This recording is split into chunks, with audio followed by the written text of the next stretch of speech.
kita cakap pasal legacy hari ni, it's quite nice to talk about it in the beginning of the year. Kan? Lepas tu kalau Dr. Han lah agaknya masa nak lagi sebulan Ramadan ni memang kena, Ramadan tu kan dia macam bulan training gitu ya. It's a training camp. Jadi apa-apa changes ke nak buat ke, other than macam New Year 1st January gitu, I think the best is actually masa Ramadan tu kan. Untuk buat banyak refleksi semua tu. Betul. Tapi Dr. nak tanya Syifa dululah, kenapa tajuk ni agaknya? I don't expect it coming from you because selalunya orang yang concern pasal legacy ni would be somebody yang dah 40 ke macam tu tau. But it's good that you ada, selalunya Syifa yang tanya Dr. Han kan, Dr. Han tanya Syifa dulu kenapa tajuk ni? Betul lah. Okay, betul. Thank you for highlighting that. Yeah, when I start macam draft topic of course brainstorm dengan Kak Syifa Hana juga waktu tu. So macam Dr. cakap, kita selalu nak mulakan tahun baru tu, kita selalu start dengan mind setting, you know, how to have how we call. Tak apa. Okay. Macam ni kita nak mulakan tahun baru kita tu dengan azam baru and everything kan. So I think I would say she first start dengan legacy, sebab legacy tu adalah benda kiranya yang jauh. Macam Dr. cakap, it should be macam selalunya orang yang umur 40-an ke kan. But I think it's very important for us, especially orang yang you know tak sampai 40-an lagi, my circle, to have this kind of mindset. Sebab while living our life ni, we actually macam kita akan meninggalkan sesuatu, you know. Like I'm actually reaching new cycle of age this year. Okay. And then kan, tapi macam ni, lepas tu bila tengok balik, like when I was 20, actually I macam 20 tu dah keluar daripada rumah, dah keluar daripada negara pre-20s kan. So when look at back, I was like, oh, I left my time there, and actually make me ponder lah macam what did I do during my 20s macam tu tau. So to have this mindset of ataupun macam nak mewujudkan kerangka fikir living behind a legacy, because for me it's very important untuk start kehidupan kita berfikir dengan benda yang akhir, you know, to have our life, plan our life with the end mind. So end game macam tu. And then legacy ni nampak macam perkataan yang big sangat tau. Tapi macam I would say legacy, we always talk macam mesti macam somebody orang corporate, you know, legacy saham ke apa ke. Tapi for me legacy, it could be in our daily life. It's something yang impactful, yang berterusan. So macam I want to put this ataupun macam bersembang pasal benda ni, because I think it's very important lah for my circle as well. Okay, so firstly Dr. Han nak ucap tahniah dululah, sebab you just show me apa yang selalu kita sebut as kerangka fikir bercambah tu. So it's a growth mindset. Antara tanda growth mindset ni maknanya kita memang have the end in mind, kan? Jadi kita tak mudah apa implikasi dia ataupun dia punya outcome when you have that kind of mindset and having the end in mind. You keep on having your direction and destiny, and that would minimize your chances of being derailed ataupun you know get this yalah, biasalah kita diverted from our main course tu kan. Jadi very good, alhamdulillah Syifa. Untuk siapa yang hadir ni kan, I think boleh mula berfikir macam tu. It's always having apa dia yang you nak tinggalkan ni kan. Because dah tu memang umur kita ni kita tak tahu sampai bila. Ada yang mungkin dah dekat 100 pun macam tak nak pergi-pergi lagi. Ada yang mungkin kita ingat kita boleh lah. Macam kalau cepat 30 maybe you thought that you're thinking that maybe in 10 years time you'll be 40 gitu kan. Tapi kita tengok mungkin lagi 2-3 bulan ke 2-3 hari lagi agaknya umur kita. So but whatever it is, we are actually writing our legacy every day. Either we like it or not, either we sedar ke tidak. Kalau kita tak pernah fikir pasal legacy kita, itulah dia legacy kita nanti. In a way kan maknanya. So Dr. Han rasa Alhamdulillah kita bincang tajuk ni. This is not really a big, jauh sangat ke. I'm glad that you bring it up. Dan insyaAllah ada a few things yang kita bincangin lah. Firstly kita define kan. Dr. Han memang selalu kena define dulu apa dia, so that we know that we are talking about the same thing. Takut kan ada orang lain ada definisi yang lain. So Dr. Han pun baru bagi this talk, I think maybe in November agaknya. Bukan our usrah, monthly usrah dekat My Puteri Alumni.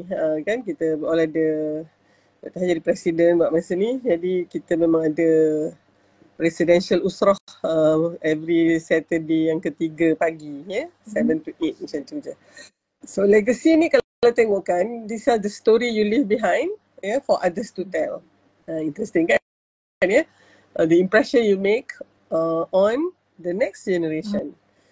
It does not comprise of money or material things, but of character, convictions and compassion. So dia bukannya duit sangat ke. Maybe that might be your legacy lah. Tapi kalau in the real sense of meaning, legacy tu is actually your character. Kalau you ada banyak duit pun, what do you do with your money? That's your legacy lah. Bukannya duit yang tu. Of course duit tu mungkin orang lain boleh rasa lah kan. Tapi what do you do with that money tu kan? So it's actually a story to be told. Yang kita suka kan storytelling, and we actually have listened to all this very inspiring story of people who have left behind their legacies. Kan? So kalau by this definition, no one gets to enjoy their own legacy. Betul tak? Maknanya dia memang masa tu dia dah tak ada. Selagi you ada tu belum legacy lagi. Macam itulah kalau ikut definition dia. So kalau tengokkan legacy ni macam it is like you tanam pokok tapi you bukannya untuk you kan kalau hari ni you sit under the shade of a tree, it was because somebody long ago has decided to plant that tree. Tapi dia sendiri tak boleh duduk lah bawah pokok tu kan macam tu. So Dr. Han rasa this definition really humbled me. Maksud dia macam kan kita tak boleh mendabik dada sebab akhirnya masa kita tak ada tu nanti, itulah dia legacy kita. Of course everybody nak tinggalkan legacy yang bagus semua tu, tapi mungkin not everyone will actually get that. Sebab mungkin apa yang dia buat semasa dia hidup tu tidak qualify to be defined as a very excellent legacy gitulah. Okay, tapi anyway kita akan tinggalkan jugalah legacy kita sebab saya tengah baca pasal Malay punya bahasa Melayu dia, kita ada bidalan, kita ada peribahasa So ada yang 3 rangkap, ada yang 2 rangkap macam tu kan. Tapi sebenarnya kalau kita kata harimau mati meninggalkan belang, gajah mati meninggalkan gading, manusia mati meninggalkan nama. So kalau kita tengokkan daripada situ pun kita tahu bahawa binatang harimau dan gajah ni dia tinggalkan something yang material. Betul. Belang dia ataupun mungkin dia punya gading dia. Tapi manusia it is something yang intangible. Nama. You tak boleh yalah nama baik atau nama buruk begitulah. Kan? So betul. Itu dari sudut legacy tu interesting. Maknanya orang Melayu punya peribahasa tu sangat dalam sebenarnya kalau kita nak tengok kan. Kita mati memang meninggalkan nama. Nama tu pula boleh nama baik atau nama buruk kan. So basically kalau kita tengokkan legacy tu pula dia ada personal legacy, ya. Ada juga legacy of family, juga legacy orang lain, ya. Legacy ni is a concept sebenarnya, ya. Dia sebenarnya satu yang ada dia punya definition, ada dia punya kerangka, ya, legacy ni, dan dia sangat penting sebenarnya. Oleh sebab tu kita kena create legacy kita. Kalau tak dia jadi macam legacy tu terukir juga, tapi sebab dia tidak dicipta dan tidak dibina, tidak diberikan fokus, maka legacy yang kita tinggal tu kan mungkin legacy yang biasa-biasa, ya. Mungkin tak maksud Dr. Han macam mana, dia punya impact tu mungkin tidak menyeluruh dan juga tidak lama, gitu kan. Yang kita nak ni maknanya impact yang kalau boleh mengesani semua orang ataupun seramai yang mungkin, dan juga dia bertahan lama lah walaupun kita tak ada. That is kita punya immortality. Kalau kita nak hidup sepanjang hayat tu, sebenarnya legacy kita lah. Hari ni kita ada orang yang walaupun dah lama tak ada, kita masih sebut-sebut, ya. Yang paling dekat dengan kita, bila kita sebut Rasulullah sallallahu alaihi wasallam, kita kena sambut juga dengan selawat juga kan. So walaupun dah beribu tahun contohnya, dia ada orang yang macam mungkin masih hidup lagi tapi dia tak memberikan apa-apa dah. Dia ada ke tak ada ke sama saja. So what does that mean? Dia tak ada legacy apa-apa kan. Ya, tidak meninggalkan sebarang legacy. So mungkin Dr. sebelum pas balik dekat Syifa, kenapa legacy ni penting? You know, why is it important? Ada banyaklah, Dr. bagi lima alasan ataupun 5 sebab kenapa legacy ni penting. Pertama, dia memang sangat penting untuk kita preserve kita punya tradition and culture. So itu roots kita. Itu dia apa orang kata, tradisi dan adat resam kita itulah yang mempengaruhi cara kita berfikir, cara kita bertindak, so whether you want to leave that legacy atau tidak. Yang ni Dr. rasa memang bila cakap tentang ni, this is very important ataupun perlu dibincangkan dalam mixed marriage contohnya kan, daripada dua culture yang berbeza. Culture yang sama pun ada banyak juga yang kena iron out, apatah lagi dua culture yang mungkin sangat berbeza, dan siapa yang akan yelah, kalau misalnya kita nak pastikan tak ada seorang yang dominate yang seorang lagi, jadi kita pun tak praktis sangatlah culture kita ataupun tradition kita kan. Pasangan kita pun macam tu juga. So anak kita dia akan ada culture dia sendirilah. Dan dia orang ni sebab dia orang tak berapa mendalam sangat roots dia orang daripada dua belah mak ayah dia ni. So they might have to face situation whereby they don't feel belong. Kat sini pun tak rasa belong, kat sana pun tak rasa belong. So they are going to create the third apa orang kata, kiranya entity culture yang baru. So tu satu. Keduanya, dia untuk inspire future generation. Jadi macam kalau siapa yang mungkin dari kecil mak ayah dia ajar cakap orang putih je kan, so dia comfortable expressing themselves in English, padahal dia Melayu. So by now mungkin dia rasa miss out juga kan. Jadi sebab legacy orang Melayu banyak. Tu yang bila tengok je Mak Kilau tu, semua orang tiba-tiba nak ambil kelas silat dah kan, ya. So this is legacy Mak Kilau contohnya kan.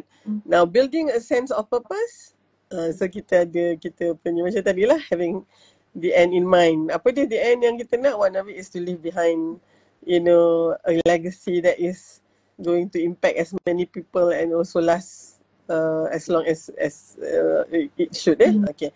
Yang keempat ni kalau kita tengok, dia memang ada positive impact in your life. Ya, maknanya kita ada objektif kan, dan juga kita boleh create better future. Imagine kalau tak ada pun orang macam yang passionate enough nak leave behind legacy. Macam tu kan, macamnya. Salah apa yang ada lah. Lepas tu kita tengoklah nanti macam mana. Okay. So dah berhenti kat situ. At the same time, terima kasih pada siapa yang bersama ni. Kalau katalah ada pertanyaan kan, Syifa boleh tanya dekat ruang question tu. Dan memang sangat digalakkan untuk bertanya sebab I don't think kita biasa bincang pasal ni kan. Especially in your generation lah kan. Syifa, silakan teruskan.